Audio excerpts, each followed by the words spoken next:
Captain James stood tall as he entered the Great Hall of the Galactic Council. The massive room held representatives from over 200 alien species. Some had scales, others had tentacles. Some floated in special tanks. Others towered 3 times his height. As the human ambassador, James had attended many meetings here, but today felt different. The air seemed heavy with tension. "The Council recognizes Captain James of Earth," announced the head speaker, a blue-skinned being with 4 arms. James nodded and took his seat at the curved table. He noticed several empty chairs and whispered to his friend Tarek, a reptilian. "Diplomat, where is everyone?" Tarek leaned close. "Many left early this morning. No explanation." Before James could ask more, his wrist device buzzed. It was a message from Lieutenant Marcus aboard their ship, the Harmony. "Captain, strange energy readings across the galaxy. Something big is happening." James frowned. That's when the chambers' main screen flashed to life without warning. The image showed Earth, beautiful and blue, spinning peacefully in space. Then it happened. A strange darkness touched Earth's surface, not like a shadow, more like a hole in reality itself. It spread quickly, eating the planet like a hungry beast. In less than 20 seconds, where Earth had been, there was now nothing. Not debris, not dust, just empty space. The Council erupted in chaos. "What did you do?" someone screamed at James. "That's Earth," James shouted back, his face pale with shock. "That's my home." His device buzzed again, more urgently. With shaking hands, James opened the screen to see Marcus's terrified face. "Captain, it's not just Earth. All human colonies are being hit. New Mars is gone. Titan base gone. It's everywhere." The chamber's screens now showed multiple feeds from across the galaxy. Planet after planet, station after station, anywhere humans lived, all disappearing in that same terrible way. Billions of lives vanishing before their eyes. "Who is doing this?" James demanded, rising to his feet. "Stop this now." The head speaker's voice trembled. We just received a message." The main screen changed. A being appeared. Or rather, many beings moving as one. They looked like liquid metal formed into a rough humanoid shape, constantly shifting and flowing. "We are the Void Collective," it said in a voice that seemed to come from everywhere at once. "We have removed the human aberration from existence. Their unpredictable nature threatened the proper order of the universe. We have corrected this mistake." James lunged toward the screen. "Bring them back. They were innocent people." The being showed no emotion. "You cannot bring back what never existed. Humans have been erased from the universal equation. The few remaining will soon follow." The screen went dark. The council chamber fell silent. All eyes turned to James. He stood frozen, trying to process what he had just witnessed. His entire species, nearly 20 billion souls, gone in minutes. "The Harmony," he whispered. Then louder, "I need to get to my ship." As James turned to leave, 2 large guards blocked his path. The head speaker stood. "I am sorry, Captain James. The Council has voted. All remaining humans must be surrendered to the Void Collective. We cannot risk opposing them." "You voted? While I watched my people die?" James couldn't believe what he was hearing. "You're giving us up to be murdered?" "The Collective has proven its power," said a thin gray alien. "If they can erase Earth, they can erase any of our worlds. We must comply." James backed away, reaching, slowly, for the small weapon hidden under his uniform. "I will not let my species end today." A voice called out from the back of the chamber. "The human is escaping." James ran. His diplomatic training hadn't prepared him for this, but the military training before that had. He fired his weapon at the ceiling, causing a shower of sparks and smoke. In the confusion, he sprinted down a service corridor. His wrist device lit up with Marcus's face. "Captain, where are you?" "Running to the ship," James panted. "The Council has turned on us. Are we ready for launch?" "Yes, but you need to hurry. I'm picking up military vessels powering up in the docking bays." James pushed himself harder, ignoring the burning in his lungs. When he finally reached the Harmony's docking bay, he saw his small crew waiting anxiously by the entrance. "Get inside," he shouted. "Now!" The 6 humans scrambled aboard as alarms blared throughout the station. James sealed the door behind him and rushed to the bridge. "Marcus, get us out of here." The young lieutenant's fingers flew across the control panel, breaking dock clamps, powering engines. The Harmony shuddered as it pulled away from the station. On the screens, they could see Council security ships beginning to pursue. "Jump to light speed as soon as we clear the gravity well," James ordered. As they accelerated away, James finally had a moment to face what had happened. His hands began to shake uncontrollably. Earth was gone, his family, his friends, his home. "Everything, Captain," Marcus said quietly. I managed to save something." James looked up. "What?" "When the attack started, I recorded all incoming data streams from Earth. The final moments. I have the patterns of the erasure weapon. Maybe it could help us understand what happened." For the first time since the attack, James felt a tiny spark of hope. "Can you analyze it?" Marcus nodded. "I'll try." In the ship's common area, the small crew gathered. They were the last humans anyone knew about. A diplomat, an engineer, a doctor, a pilot, a communications specialist, and a science officer. 6. "People from a species of billions.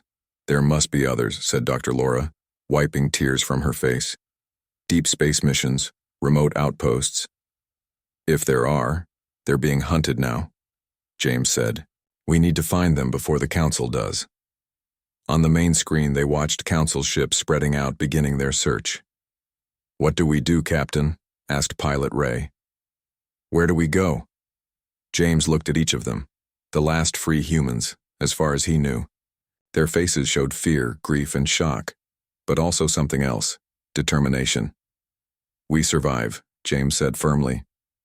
"We find others. We learn what this erasure really is." His voice grew stronger. "And then we make the Void Collective regret. The day they woke humanity's fury." Marcus looked up from his data screen. "Captain, I'm detecting a faint distress signal. It's using an old Earth frequency." "Where?" "Mining Belt Alpha 7. It's definitely human." James nodded. "Plot a course. Stay away from main routes." As the Harmony vanished into light speed, James made a silent promise to his vanished world. This was not the end of humanity. It was just the beginning of its most important fight. The Void Collective thought they had erased humans from the universe. They were about to learn they had only created a monster. 3 years had passed since the day humanity was erased. The mining asteroid that Dr. Eleanor called home was cold and dark, but it kept her people alive. Hidden deep in the abandoned belt, their small base was easy to miss on scanners. Eleanor stood in the makeshift lab she had built from salvaged parts. Once she had been a top physicist on Earth. Now she was one of the few humans left in the galaxy, trying to understand the weapon that had destroyed her world. "Any progress?" Tom asked as he entered the lab. The former military officer had deep lines on his face that hadn't been there 3 years ago. He had been visiting family on Earth when it vanished. "Some," Eleanor said, pointing to her screen. "Marcus's data shows the erasure wasn't what we thought. Look at these energy patterns." Tom squinted at the complex diagrams. "What am I seeing?" "The Void Collective didn't destroy our worlds. They moved them." Eleanor's eyes lit up with the fire of discovery. "They pushed everything into another dimension, a parallel space." Tom's breath caught. "You mean Earth still exists? Everyone is still alive?" "Possibly, but in a place we can't reach or see." Eleanor ran her hand through her gray-streaked hair. "Yet." The door slid open again, and young Anna walked in. At just 22, she had been born on a colony and had a natural talent for understanding alien technology. "Scout ship is back," Anna said. "They found something." In the base's control room, about 30 humans gathered around a small holographic display. They were all that remained of Eleanor's group, scientists, engineers, and civilians who had escaped the purge. The scout ship pilot, a thin man named Riley, stood next to the display. We were checking the abandoned fuel station in Sector 12 when we picked up a distress signal. Another human group was under attack by Council ships. The display showed grainy footage of a firefight between ships. A small transport vessel was trying to escape 3 larger Council cruisers. "Did they make it?" someone asked. Riley nodded. "We helped create a diversion. They're following us here now." Eleanor exchanged worried looks with Tom. More survivors meant more hope, but also more risk of discovery. An hour later, the transport ship docked at their hidden base. The doors opened to reveal 12 haggard humans. Most were injured. All looked like they had been running for a long time. A tall man with a scarred face stepped forward. "I'm David, former Earth Intelligence. Thanks for the rescue." After the newcomers were given food and medical attention, David met with Eleanor and Tom in the command center. "We've been gathering information on the Void Collective," David explained. "They're planning something big." "What do you know about the erasure technology?" Eleanor asked. David's eyes widened. "You know about that? We've been trying to understand it ourselves." "Earth wasn't destroyed," Eleanor said. "It was phased into another dimension." David nodded slowly. "That matches what we found. And there's more." He pulled out a small device and placed it on the table. "The collective is building a phase generator that will seal the barrier between dimensions permanently. Once activated, there will be no way to bring Earth back." "How long do we have?" Tom asked. 6 months, maybe less." Eleanor felt her stomach sink. "We need more time. I'm still trying to understand the basic principles of the technology." "Time is the one thing we don't have," David said grimly. "And we're not the only humans left. There are reports of a ship called the Harmony that's been raiding Council. Supply depot's captain named James." Tom straightened. "James? From Earth Diplomatic? He's alive?" Before David could answer, alarms blared throughout the base. Anna's voice came over the speaker system. "Ship approaching. Not one of ours." Everyone rushed to battle stations. The base had minimal defenses, relying mainly on staying hidden. The communications officer called out, "They're hailing us. It's the Harmony." On the main screen, Captain James's face appeared. He looked older, harder than 3 years ago. A scar ran down one side of his face. "This is Captain James of the Harmony. We need emergency docking. We have wounded and we're being pursued." "Open the bay doors," Eleanor ordered. Minutes later, the Harmony limped into the asteroid's hidden hangar. As the crew disembarked, James spotted Tom and embraced him like a brother. "I thought everyone from the diplomatic corps was gone," James said. "I was the only one off planet when it happened," Tom explained. Eleanor approached them. "Captain, I'm Dr. Eleanor. This is our base." James nodded respectfully. "We've been searching for survivor groups for years. The Council almost caught us this time.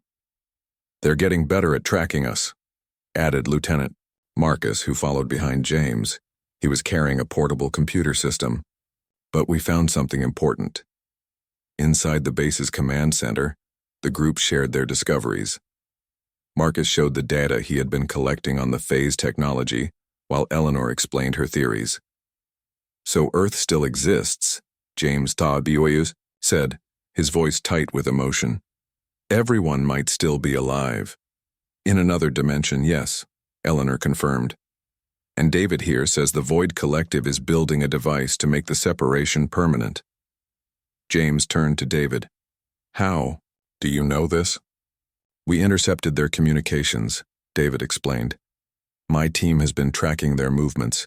The phase generator will be activated in less than 6 months." The room fell silent as everyone absorbed this information. Finally, Anna spoke. Up. "So we need to build our own device, something that can reverse the phase and bring Earth back." Eleanor nodded slowly. "Theoretically possible, but we'd need materials we don't have. Components that only exist in Council space." James's expression hardened. "Then we'll get them." "How?" Tom asked. "There are only about 50 of us here, and maybe a few thousand humans left across the galaxy. We're outnumbered by billions. Numbers aren't everything, James said. The Council fears us because they think we'll seek revenge once we learn the truth. They're right to be afraid. Eleanor studied the captain's face. You're suggesting we fight back? Against the entire Council? Not the entire Council, David interjected. There are factions. Some species disagreed with the decision to surrender humans to the collective. And there are stories, Marcus added, of an ancient species called the Runners who might help us. They've stayed neutral in galactic politics for millennia, but they're said to possess technology beyond anything the Council has. James looked around the room at the gathered humans, scientists, soldiers, engineers, and civilians. All that remained of a species that once populated thousands of worlds. For 3 years we've been running and hiding, he said. It's time we fought back. Together, we have the knowledge to build a device that could save our people. We have 6 months to find the materials, construct it, and bring humanity home. Anna stood straighter. I'm in. One by one, the others voiced their agreement. Even those who had been content to hide now saw a glimmer of hope. As the meeting broke up, Eleanor noticed something strange. Anna was staring intensely at a blank wall, her hand reaching out as if touching something invisible. Anna, what is it? The young woman blinked, looking confused. I thought I saw... It's hard to explain. For a second, it was like I could see through the wall into somewhere else. Somewhere with a blue sky. Eleanor and Marcus exchanged concerned looks. Neither said what they were thinking, that perhaps the phase boundary between dimensions wasn't as solid as they thought, and maybe, just maybe, humanity was already finding ways to fight back from the other side. Eleanor's lab was busier than ever. For 2 weeks straight, she had worked with Marcus and Anna to design what they called a phase anchor, a device that could potentially pull Earth back from the other dimension. The math works, Eleanor said, pointing to her calculations. But we need special materials to build it. This crystal here is only found on Council worlds. Captain James studied the list of required materials. Most of these will be nearly impossible to get. Then we need help, Tom said. What about those runners that Marcus mentioned? Marcus looked up from his computer. They're hard to find. Most people think they're just a legend. Do you believe they exist? James asked. I do, Marcus said. When I was analyzing the phase data, I found energy patterns that match old stories about runner technology. They understand dimensions better than anyone. James made his decision. Then we find them. Tom, David, Anna, you'll come with me on the Harmony.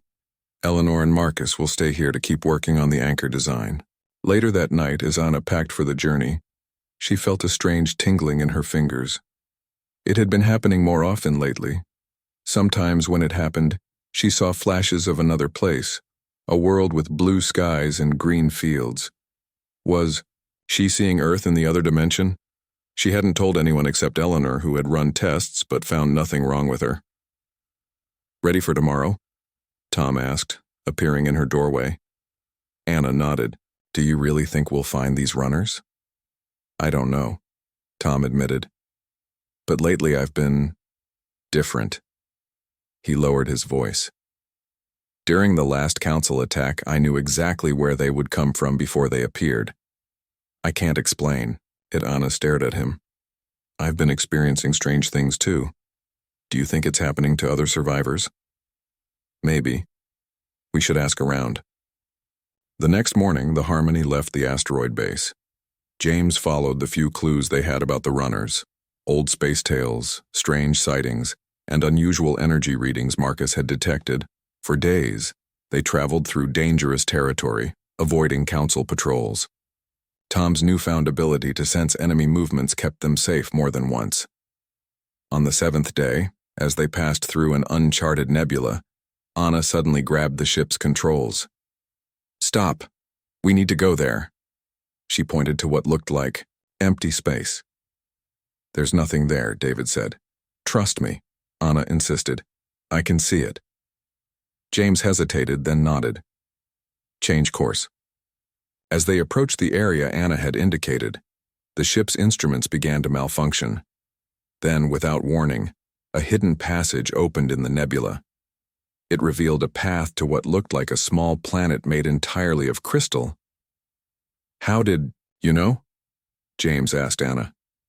She shook her head, looking as surprised as everyone else. "I just saw it." The ship landed on a flat crystal plain. The air was breathable, but strangely heavy. As they stepped outside, tall crystal structures rose from the ground, forming a path. "They're expecting us," David whispered. At the end of the path stood a being unlike any they had seen before. It was shaped roughly like a human, but made entirely of translucent crystal that shifted colors as it moved. When it spoke, its voice seemed to come from everywhere at once. "The lost children have found us." "How interesting," James stepped forward. "I am Captain James of Earth. Are you one of the runners?" "We are the runners," the being said. "I am called Guide. We have been watching you for a long time, humans." "We need your help," James explained. "Our world was phased into another dimension by the Void Collective, the crystal being pulsed with blue light. We know. The collective fears what they cannot predict, and humans are very unpredictable." Guide led them into a large crystal structure. Inside, the walls showed moving images of human history, ancient civilizations, modern cities, space colonies. "You have been watching us," Tom said. "Yes. You interest us," Guide replied. "Most species evolve in predictable ways. Their bodies change to suit their environments. Their technology advances along set paths. But humans, you evolve here." Guide touched its crystalline head. "In our minds?" Anna asked. "In your consciousness. You create art that serves no survival purpose. You form emotional bonds that defy rational explanation. You imagine things that do not exist and then you make them real." The crystal walls now showed images of human art, music, and relationships. "The Void Collective fears this unpredictability," Guide continued. "They were created long ago by a species that valued perfect order above all else. Humans represent chaos to them." "Can you help us build a device to bring our people back?" James asked. "Perhaps. But first you should understand what is happening to you." Guide turned to Anna. "You can see the phase boundary between dimensions, can't you?" Anna nodded, surprised. "How did you know?" "And you," Guide looked at Tom, "can sense patterns before they form. These abilities are not random." The crystal walls now showed DNA strands glowing and changing. "The genocide has awakened something within you," Guide explained. "Humans have faced extinction many times in your history. Each time your species adapted, not through normal evolution, which takes thousands of generations, but through consciousness-driven changes. Are you saying we're evolving right now?" David asked. "Yes. The threat of extinction has triggered dormant potential in your DNA. The very thing the Void Collective feared, your adaptability, is being enhanced by their attempt to destroy you." Anna looked at her hands, which were tingling again. "That's why I could see your planet when our instruments couldn't." Guide nodded. "And why Tom can anticipate enemy movements. Why Eleanor's theoretical models have become more intuitive. Why Marcus can understand alien technology more easily now." James tried to process this information. "Will this happen to all surviving humans?" "It is already happening. Different humans will develop different abilities based on their needs and roles. The monster the Void Collective feared is being born from their very attempt to destroy it." Guide led them to a chamber deep inside the crystal structure. At its center floated a small, glowing object. "This is a dimensional key," Guide said. "It will help you obtain the materials you need for your phase anchor. With it, you can open hidden pathways to council worlds." James accepted the key carefully. "Thank you, but why help us?" Guide's colors shifted to a deep purple. "The universe needs balance, order and chaos, predictability and surprise. Without humans, something vital would be lost." As they prepared to leave, Guide spoke privately to Anna. Your connection to the other dimension is growing stronger. Soon, you may be able to communicate with those trapped there. Anna's eyes widened. You mean I could contact Earth? Perhaps.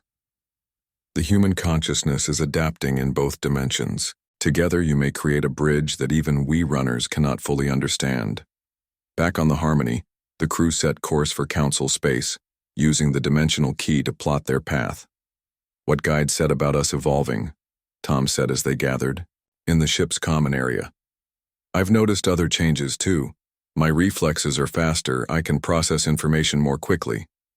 It explains why Eleanor has been making such rapid progress on the phase anchor, James added. And why Anna could find the runners. David looked thoughtful. If this is happening to all survivors, we're becoming something new, something more than we were. Anna stared out at the stars. The Void Collective wanted to erase humanity from the universe. Instead, they've forced us to evolve into something stronger. James nodded. And now we take the fight to them. Next stop, Council space.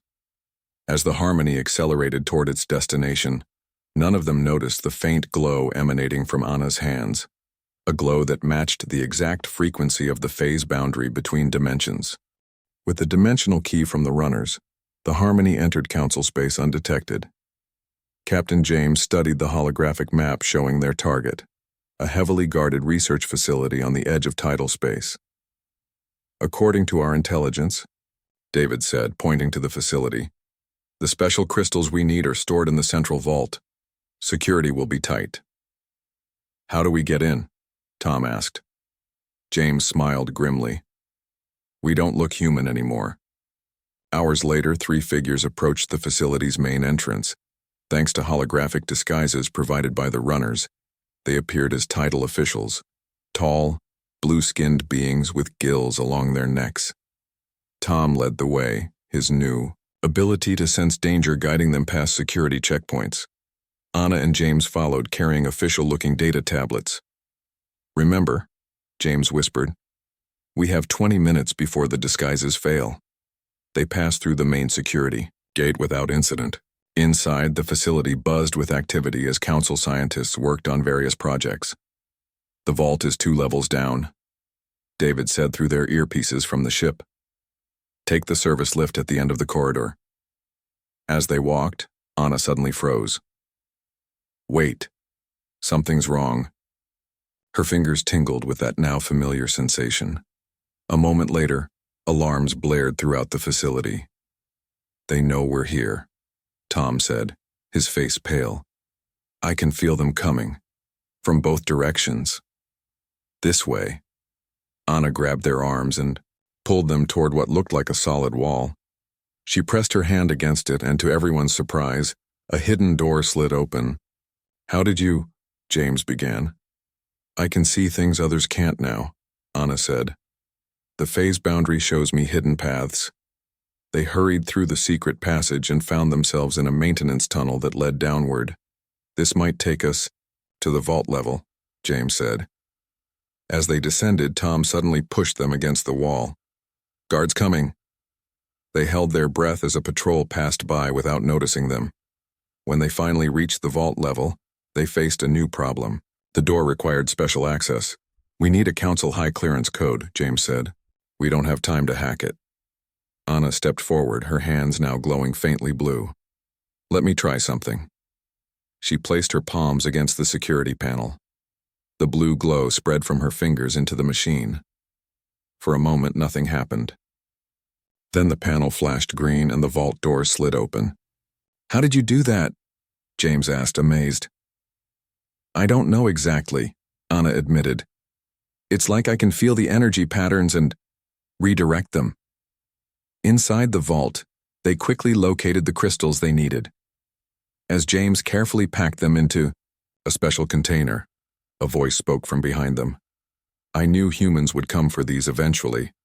They spun around to face a tall, tidal being. Not a hologram, but real. James reached for his weapon, but the tidal raised its webbed hands. I am not here to stop you. I am Minister Lux of the Tidal Inner Council. My people voted against surrendering humans to the Void Collective. Why are you helping us? Tom asked suspiciously. Because the balance of our galaxy is wrong without humans, Lux said. Many council species regret what happened but fear the collective too much to act openly. The minister handed James a data chip. This contains information about the void. Collective, you should know. They are not what they appear to be. Suddenly, Tom tensed. We need to go, now. A large security force is heading this way. As they hurried back toward the maintenance tunnel, Lux pointed to another direction. Take the research transport tube. It leads directly to the landing platforms. I will delay them. Thank you, James said. Restore the balance, Lux replied simply. The transport tube shot them upward at dizzying speed. When they emerged on the landing platform, Council security forces were already gathering. The ship is 2 minutes out, David said through the communicator. You need to hold position. We won't last 2 minutes, Tom shouted as energy weapons fired in their direction. Anna stepped forward, her entire body now glowing with blue light. She raised her hands toward the approaching guards and something extraordinary happened. The air between them seemed to waver and bend. The guards' weapons malfunctioned, and several of them stumbled backward as if hitting an invisible wall. Anna? James stared at her in shock. I can manipulate the phase boundary, she said, her voice strained, but not for long. The Harmony appeared overhead, lowering its ramp as it hovered above the platform. James and Tom jumped aboard, Anna following last as her strength began to fail. As they escaped into space, James inserted the data chip from Minister Lux into the ship's computer.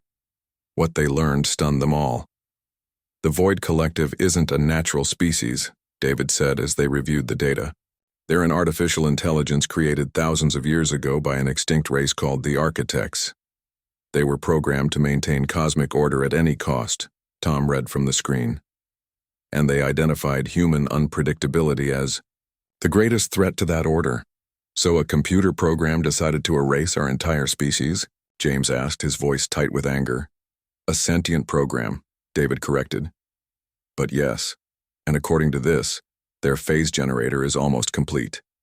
We have less time than we thought, only 3 weeks before activation. Back at the asteroid base, they delivered the crystals to Eleanor. Her face lit up when she saw them. These are perfect.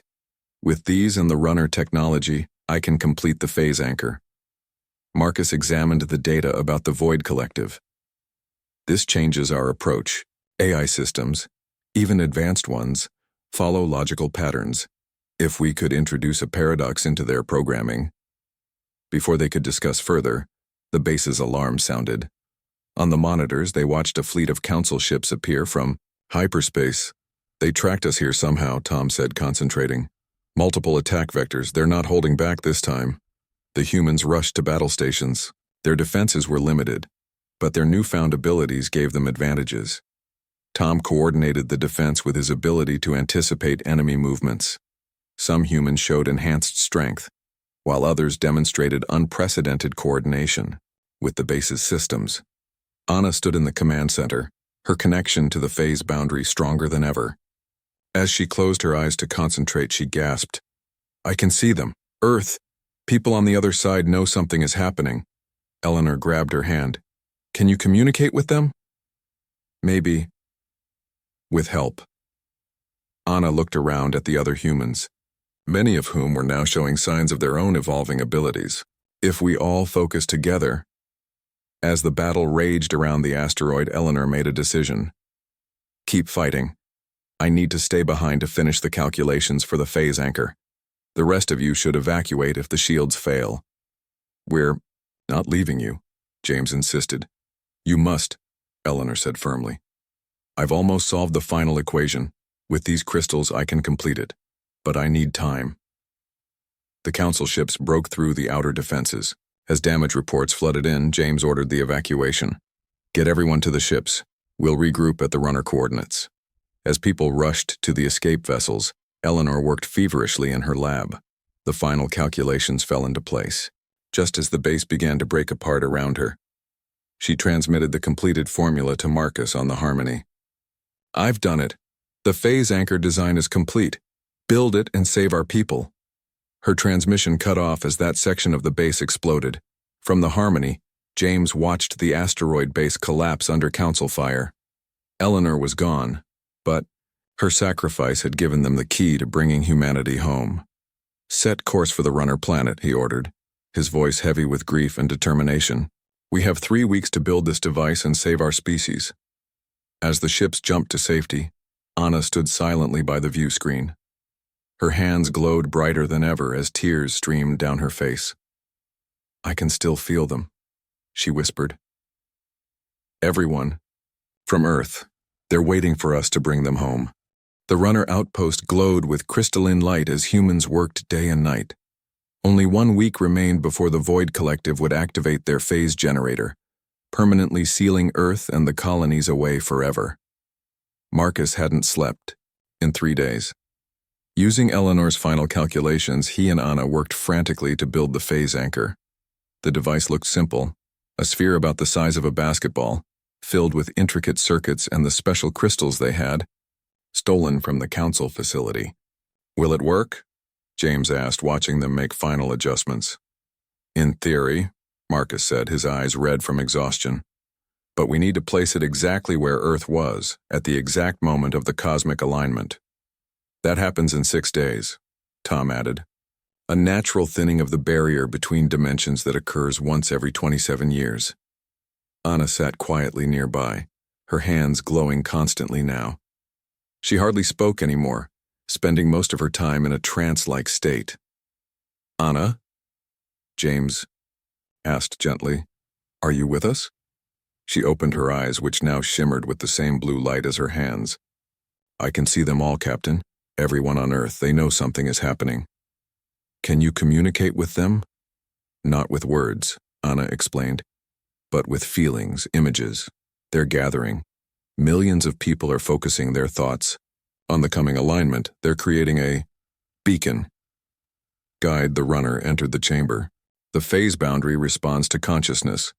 What your people are doing on Earth will help strengthen the anchor's pull." James turned to Guide. "The Void Collective knows what we're planning. They'll try to stop us.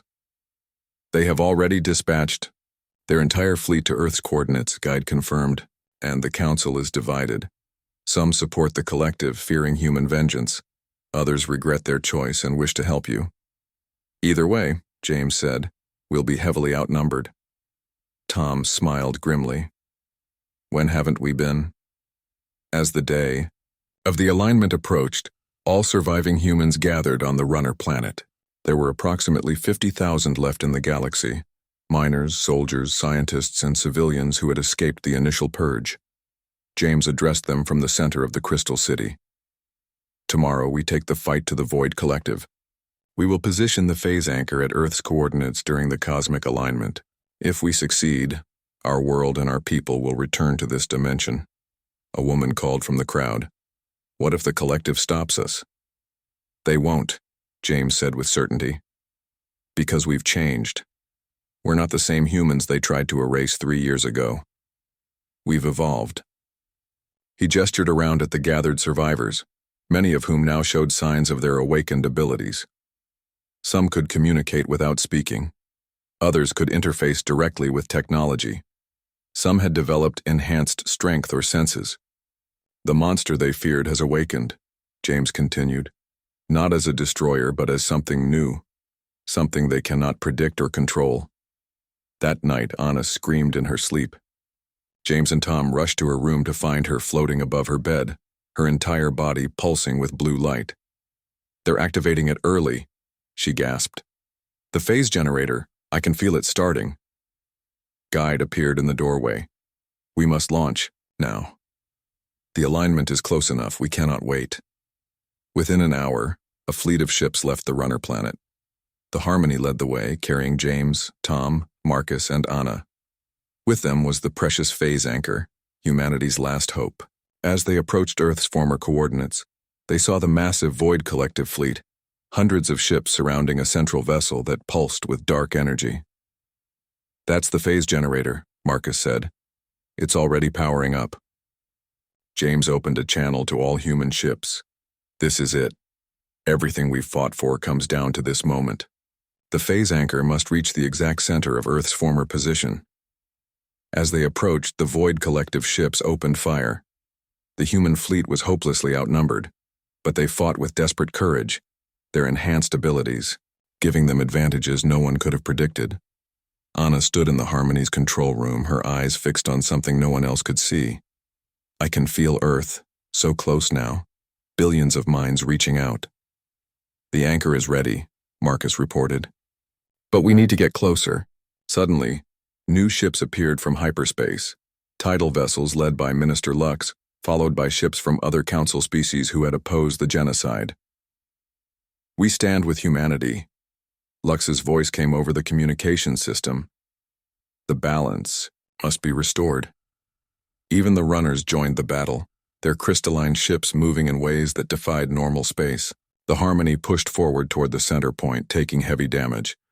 Tom guided the ship with his precognitive ability, avoiding the worst of the enemy fire. "Engine failure!" a crew member shouted. "We're losing power!" "We're close enough," Anna said suddenly. Her voice had changed, becoming deeper, as if many voices spoke through her. "Give me the anchor." Marcus handed her the device. Anna's glow intensified until it was painful to look at her. "What are you doing?" James asked. "We're all connected now," Anna said, her voice still carrying the echo of countless others. "Earth is helping us." She pressed her hands against the phase anchor. The device absorbed her blue glow and began to pulse in rhythm with her heartbeat. "Now," she shouted. Marcus activated the anchor. A beam of intense blue light shot from the device, striking the exact center of where Earth had been. For a moment, nothing happened. Then the universe seemed to tear open. A blinding flash filled the view screen as space itself shimmered and bent. Where there had been nothing, suddenly there was Earth. Beautiful and blue, appearing like a ghost at first, then solidifying into reality. "It's working!" Marcus shouted over the ship's groaning hull. The Void Collective's main ship fired at the phase anchor, striking the Harmony. The ship shuddered violently. "We're losing the connection!" Marcus yelled as systems failed around them. Anna stepped forward, still glowing with blue light. "No, we're not." She reached out her hands toward Earth, and the glow from her body intensified. Across the battlefield, other humans did the same, their evolved abilities creating a network of energy that strengthened the anchor's beam. Earth became more solid by the second. Then the moon appeared beside it. Across the galaxy, human colony worlds began to reappear, one by one. The Void Collective's ships tried to flee but were caught in the dimensional flux. Their forms twisted and shattered as reality rewrote itself around them. On the view screen, James watched in awe as Earth fully materialized. Billions of lives, restored in an instant. "We did it," he whispered. Anna collapsed, the glow fading from her body. Tom caught her before she hit the floor. "Is she?" "Just exhausted," Tom said, checking her pulse. "Like the rest of us." In the days that followed, humanity rejoined the galaxy. The people of Earth and the colonies emerged changed by their experience in the other dimension. Many showed signs of the same evolutionary leaps as the survivors who had remained behind. The Galactic Council was reformed, with humanity playing a central role. The Void Collective was gone, its artificial intelligence unable to process the paradox of its own failure. 1 month later, James stood on Earth's surface for the first time in years. The sky above him was different now, filled with new colors that hadn't existed before the phase event. Anna stood beside him, her eyes still carrying a hint of blue glow. "What do we do now, Captain?" James looked up at the changed sky, then around at the changed humans going about their lives. Artists created works in colors that hadn't existed before. Children played games that somehow defied gravity. Scientists explored concepts that bridged dimensions. "We become what we were always meant to be," he answered. "Something new, something better."